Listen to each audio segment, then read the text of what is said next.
Buenas tardes, mi nombre es Fátima Sofía Suárez Guerrero. Me encuentro cursando la licenciatura en Psicopedagogía e Innovación Educativa en la Universidad de Lux.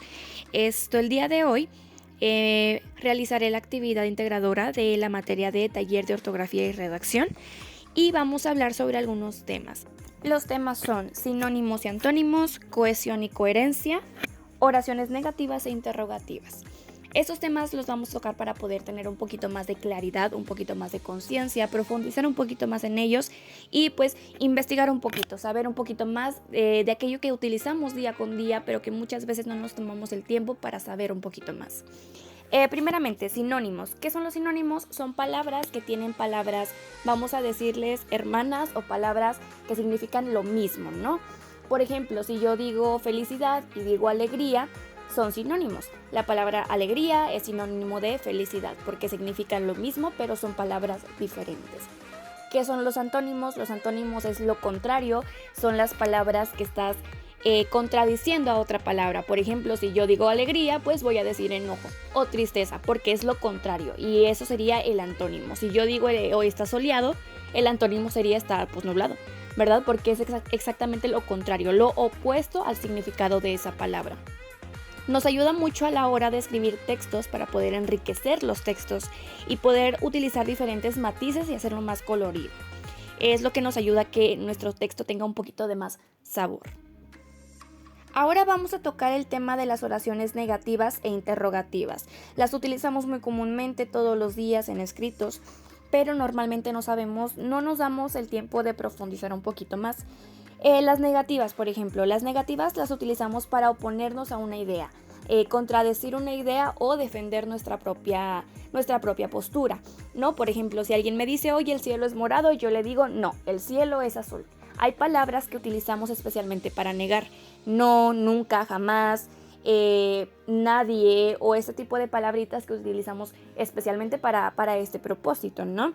Las interrogativas también las utilizamos muy comúnmente y es normalmente para poder nosotros obtener una respuesta. Si queremos preguntar si el cielo es azul, si el cielo es morado, si estás en casa, estás bien. Y hay diferentes tipos. Por ejemplo, las interrogativas directas son aquellas que tienen normalmente los signos de interrogación.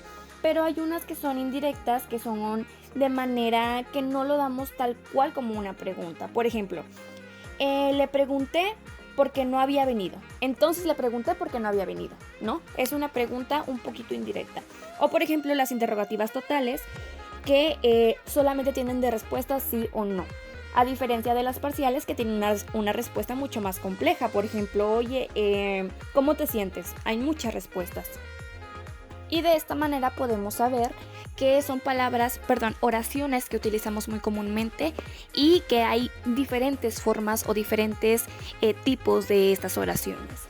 Ahora vamos con un tema muy importante que es la coherencia y la cohesión. Son dos términos bastante parecidos, con significados parecidos, pero no es lo mismo.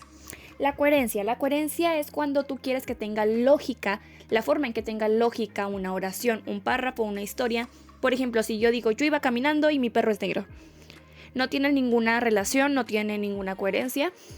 Tienes que tener alguna especie de introducción para saber hacia dónde va la historia y que tenga lógica y coherencia. La cohesión, por su parte, es una forma en la que también tiene que tener lógica este párrafo, esta historia o esta oración, pero va más enfocado al no tan general, sino en específico a esas palabras que puedan entrelazar, a la lógica y a cómo se enfoca y cómo se unen las palabras y las oraciones dentro del texto, cómo se tratan los mecanismos que usamos para conectar nuestras ideas.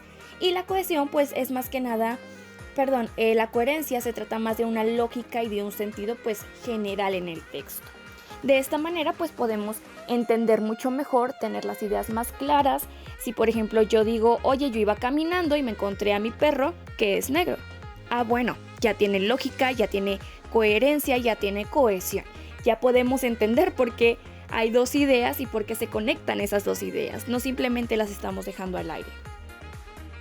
Entonces, tanto como es los sinónimos, los antónimos, las oraciones interrogativas y las negativas, la coherencia y la cohesión, son todos términos y conceptos que tenemos que utilizar dentro de nuestros escritos, de nuestro texto. Y obviamente vamos a fallar y obviamente nos vamos a equivocar, pero yo creo que el primer paso para poder perfeccionar de a poco nuestra escritura, nuestra forma de expresarnos, porque al fin y al cabo es una forma en la que nos expresamos, tenemos que simplemente aceptar, organizar y poder aprender, permitirnos aprender acerca de estos temas, aprender un poquito a analizar todos aquellos errores que cometemos y cómo solucionar los errores y poquito a poquito trabajarlos.